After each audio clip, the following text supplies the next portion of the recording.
दोस्तों नमस्कार।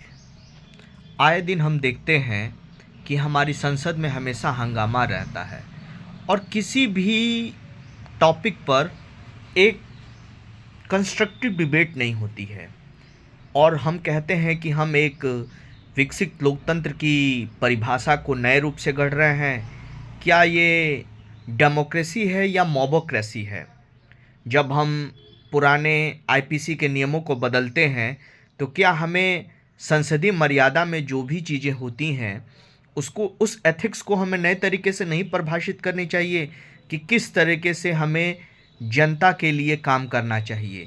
ये ना ही नरेंद्र मोदी का फ़ायदा या कांग्रेस का लॉस या कांग्रेस का फ़ायदा या नरेंद्र मोदी का लॉस की बात है। ये बात है जनता के हितों की गंभीर रूप से क्षति की। जिस जनता ने सभी को वहाँ पे चुनकर भेजा है कि वो उनके हितों की रक्षा करें, वो आपस में लड़ते हैं और अपने हितों की रक्षा करने में तुले रहते हैं।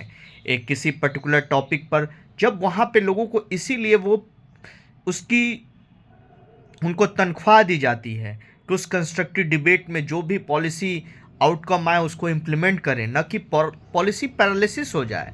सो ये क्या है? एक तरह से हाउस ऑब्स्ट्रक्शन को लेके हम क्या अचीव कर रहे हैं? और इस तरह हम बहुत बड़ी बड़ी बातें करते हैं। जो काम एक साल में होना चाहिए वही काम हमारे देश में 10 सालों में होता है। इसे पॉलिसी पैरालिसिस नहीं कहेंगे तो क्या कहेंगे? क्योंकि कोई अकाउंटेबिलिटी नहीं है। वेदर हाउस चले या न चले, उनके खिलाफ कोई अकाउंटेबिलिटी नहीं है। और यदि कोई एक नॉर्मल सर्विंग पर्सन यदि कुछ भी गलत कर देता है तो उसको या तो जेल भेज दिया जाएगा या उसको नौकरी से निकाल दिया जाएगा। तो इस अकाउंटेबिलिटी को कौन फिक्स करेगा? इसके लिए कोई कानून नहीं बनना चाहिए। केवल एक आम आदमी के लिए कानून बनता है और आम आदमी हमेशा परेशान रहता है।